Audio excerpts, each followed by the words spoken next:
Tu as envie d'arrêter le sucre, les produits transformés, mais tu n'arrives jamais à tenir. Tu commences, tu tiens un peu et puis tu craques. Encore. Et tu crois que le problème, c'est toi. Non. Le vrai problème, c'est que tu n'as jamais eu de plan. Parce qu'aujourd'hui, tu n'es pas juste face à une envie, tu es face à un système puissant, pensé pour te faire craquer. Et pendant ce temps, une personne sur 10 est déjà diabétique. Alors si tu es là, si tu as envie de reprendre le contrôle, déjà je suis fier de toi. Aujourd'hui, je vais te donner un plan simple, clair, applicable, 7 jours, 7 actions et ça peut tout changer.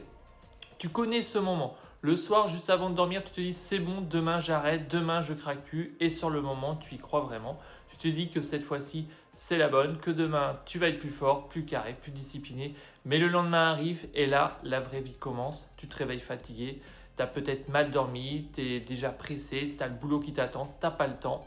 Et ton cerveau, lui, il veut une chose, du rapide, un truc qui te rassure, un truc qui te donne l'impression de repartir. Alors tu prends un biscuit, un gâteau, un truc sucré vite fait, juste pour tenir. Et si tu tiens le matin, ça revient à 10h. Si tu tiens à 10h, ça revient le midi. Et si tu tiens le midi, ça revient plus tard, encore et encore. Tu le sens ce moment-là. Ce moment où tu essaies de résister, mais à l'intérieur, ça pousse. Comme si quelque chose te disait, allez, juste un, c'est pas grave, tu recommenceras demain. Et le plus dur, souvent, c'est même pas le matin, le plus dur, souvent, c'est le soir. Quand la journée est finie, quand tu as accumulé de la fatigue, de la frustration, quand tu as dû tenir toute la journée, quand tu as juste envie d'un peu de répit. Et là, tu rentres du boulot, tu passes devant une boulangerie, devant un supermarché, ou alors tu rentres chez toi, tu te poses enfin sur le canapé, et là, ça lâche. Moi, je connais très bien ce moment. Moi aussi, j'ai vu que ça. Moi aussi, j'ai eu ces moments où je me disais j'allais arrêter et où je finissais par craquer quelques heures plus tard, surtout le soir. Moi aussi, je sais ce que c'est que lutter contre cette envie de résister puis de replonger. Et il faut être honnête, c'est pas simple parce que tu n'es pas juste face à une envie, tu es face à une addiction puissante et tu es face à un système qui fait tout pour te faire craquer. Le packaging, les pubs, les couleurs, les messages, les promos, tout est pensé pour capter ton attention et pour capter ton cerveau au bon moment. Eux, ils connaissent très bien ton fonctionnement, ils savent comment déclencher l'envie, ils savent comment te pousser au craquage. Par contre, la culpabilité que tu ressens après, ça, ils n'en parlent jamais. Parce que la vérité, elle est là. Le sucre, c'est souvent une boucle. Une envie, un craquage, tu ressens de la culpabilité, des remords, et puis une nouvelle envie. Et ça recommence. Ton cerveau l'a compris, le système l'a compris, et si toi, t'as pas de plan, alors ce sont eux qui décident pour toi. C'est exactement pour ça, au moment où j'ai commencé à m'en sortir pour de bon, j'ai arrêté d'improviser, j'ai arrêté de compter uniquement sur ma volonté. Et j'ai mis en place une stratégie, un vrai plan simple, clair, applicable, parce que quand tu veux sortir de cette boucle, il faut arrêter de subir et commencer à structurer. Et c'est exactement ce que je vais te montrer aujourd'hui. Demain, on va dire qu'on est le jour 1 et la première action de ce jour, c'est la plus simple. Mais pour moi, c'est aussi la plus importante. Ton seul objectif du premier jour, c'est de prendre conscience. C'est tout. Tu ne changes rien, tu ne t'interdis rien, tu ne cherches même pas encore à être parfait. Aujourd'hui, le but, c'est juste d'observer. Donc concrètement, tu prends ton téléphone ou un carnet si tu préfères, mais le plus simple aujourd'hui, franchement, c'est ton téléphone. Et à chaque fois que tu ressens une envie, à chaque fois que tu prends quelque chose de sucré, tu notes, c'est tout. Le matin, tu te réveilles, tu te lèves, tu prends un gâteau parce que tu es fatigué et que tu as besoin d'un truc rapide avant le boulot, tu notes. Et tu peux même noter ce que tu ressens à ce moment-là. De la fatigue, de la pression, besoin d'aller vite, besoin d'un coup de boost. Le midi, tu hésites à prendre un dessert, tu sens ce petit combat mental, tu te dis non, puis oui, puis tu le prends. Et bien pareil, tu notes aussi. Même ce moment d'hésitation, il est important. L'après-midi, les 14h15, tu bosses et d'un coup, tu as une envie de sucre qui monte. Tu notes. Le soir, quand tu rentres chez toi, tu te poses, tu craques devant un paquet de gâteaux, tu notes aussi. Bref, aujourd'hui, le but, c'est juste ça. Noter les envies, noter les moments, noter ce que tu ressens. Et cette habitude-là, le mieux, c'est de la garder toute la semaine. Parce qu'en fait, ce que tu crées ici, c'est un journal de bord. Et ce journal, il est précieux parce que si tu notes pas, tu restes dans la boucle. Alors que là, tu fais un pas de côté. Tu commences à regarder ce qui se passe en toi au moment exact où l'envie arrive. Et c'est là que tout commence. Parce qu'avant de reprendre le contrôle, il faut déjà comprendre ce qui se déclenche. Enfin, ce qui te déclenche. C'est ça le plus important. Le jour 2, on rentre un peu plus dans le cœur de l'action parce qu'à partir de maintenant, on va commencer à couper les déclencheurs. On va nettoyer l'environnement. Et je vais être honnête avec toi, si tu veux vraiment mettre un pied dans ce plan, si tu veux vraiment commencer pour de bon, il faut être un peu radical. L'objectif aujourd'hui, c'est simple. Tu supprimes tout ce qui fait craquer facilement. En priorité, les sucres liquides et les snacks. Pourquoi ? Parce que c'est ce qu'il y a de plus rapide, de plus accessible, de plus automatique. Un soda, un jus sucré, un biscuit, une barre, un paquet déjà ouvert, c'est là, c'est sous la main, ça ne demande aucun effort et justement c'est ça le piège. Donc aujourd'hui, tu fais un vrai tri chez toi et dans tout ce que tu prépares ou achètes dans ta journée de travail. Tu prends une poubelle et tout ce qui est liquide, snack, produits que tu sais très bien que tu prends dans les moments de faiblesse, tu jettes. Oui, c'est radical, mais à un moment, il faut être clair. Cette bouffe-là, soit elle finit à la poubelle, soit elle finit dans ton corps à te flinguer ton énergie encore un peu plus chaque jour. Et honnêtement, entre les deux, je préfère largement la poubelle. Si tu vis en famille, évidemment, tu ne peux pas tout contrôler, tu ne peux pas interdire aux autres de manger ce qu'ils veulent, mais les autres ne peuvent pas non plus t'imposer ton combat. Donc là, il est peut-être temps d'avoir ton propre placard, ton espace à toi, avec des choses simples, propres, saines. Tu crées une frontière. Et à partir de là, tu réfléchis aussi à ce que tu mets à la place, parce que supprimer sans remplacer, ça tient rarement longtemps. Donc si le matin tu mangeais surtout des snacks rapides, commence à penser autrement. Peut-être un petit déjeuner salé, des œufs, un avocat ou alors des fruits simples à croquer. Une pomme, une orange, un kiwi, un pamplemousse. Alors ça, on y reviendra plus tard dans les prochains jours, dans le prochain jour de la semaine. Le but aujourd'hui, c'est pas encore la perfection, le but c'est de rendre le craquage le plus difficile et le bon choix le plus facile. Et bien sûr, tu continues aussi l'action du jour 1, c'est-à-dire tu continues à noter. Tu continues ton journal de bord. Parce que là, on entre dans le combat. Mais on le fait avec les yeux ouverts. Le jour 3. Le jour 3, tu vas mettre en place une routine du matin. Mais attention, on ne parle pas d'un truc compliqué, on ne parle pas d'une heure de sport, de méditation ou de machin ou autre chose. Non, on parle juste de 5 à 10 minutes maximum. Même si aujourd'hui, tu es du genre à te lever et partir 5 minutes après le boulot, là, il va falloir gratter un tout petit peu plus de temps.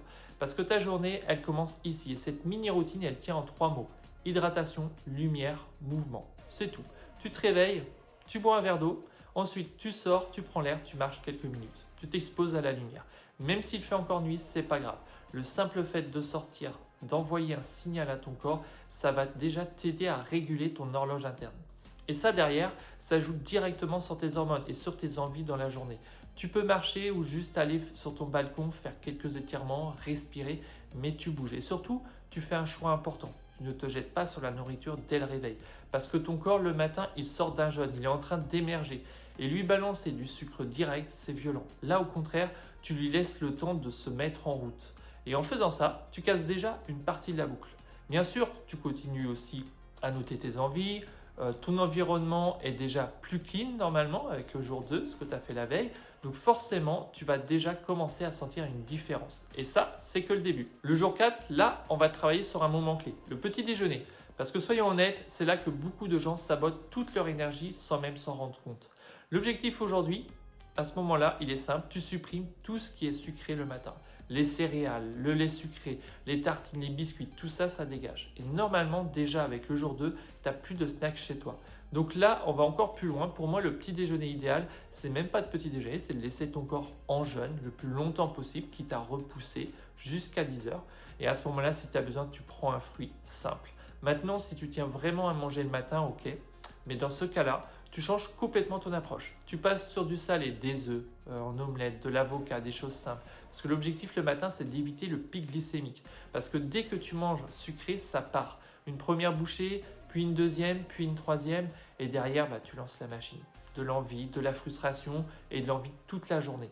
Là, justement, on casse ça. Si vraiment tu veux rester sur du sucré, tu peux, mais proprement, avec des fruits.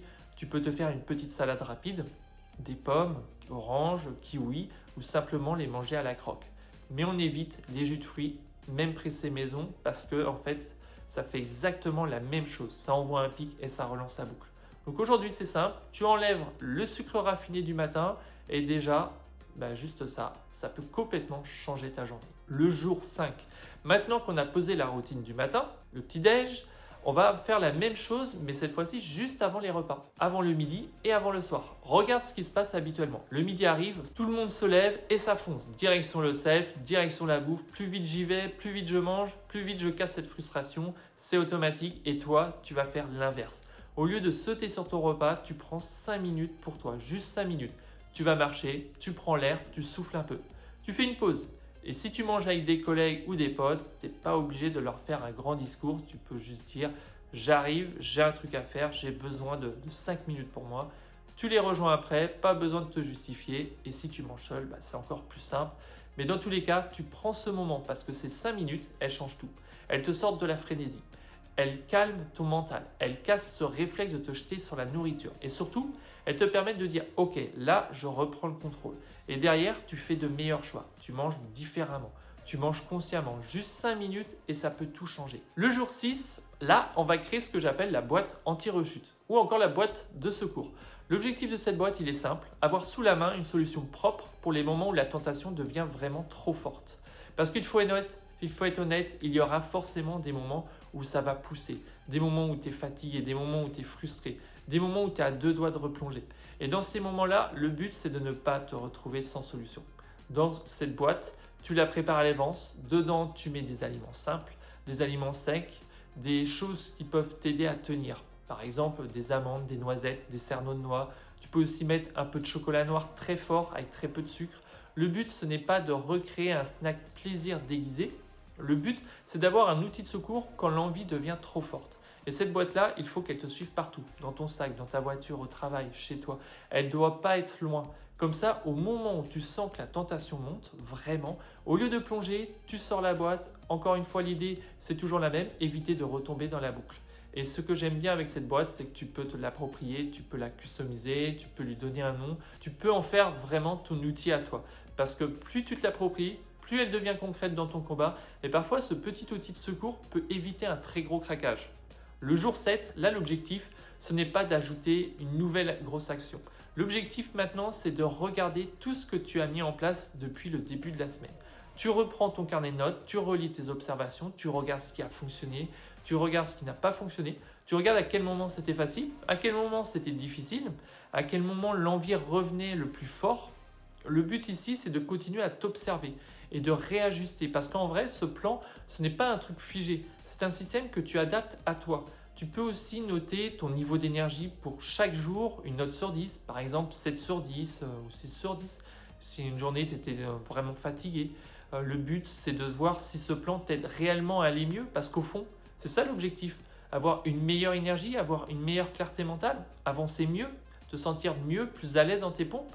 Et quand tu regardes la semaine dans son ensemble, tu vois déjà tout ce que tu as mis en place. Le jour 1, tu prends conscience, tu notes. Le jour 2, tu nettoies ton environnement. Le jour 3, tu mets en place une routine du matin. Le jour 4, tu rends ton petit déjeuner plus clean. Le jour 5, tu crées une routine avant les repas. Et le jour 6, tu prépares ta boîte anti-rechute. Et enfin, bien sûr, le jour 7, tu observes tout ça. Tu stabilises, tu ajustes, tu comprends mieux ton fonctionnement. Et ensuite, tu repars. Tu continues à prendre des notes, tu gardes les mêmes actions, tu renforces ce qui marche parce que le but, ce n'est pas juste tenir 7 jours. Le but, c'est de créer une nouvelle base. Maintenant, imagine un peu. Imagine si tu suis ce plan simplement une action par jour.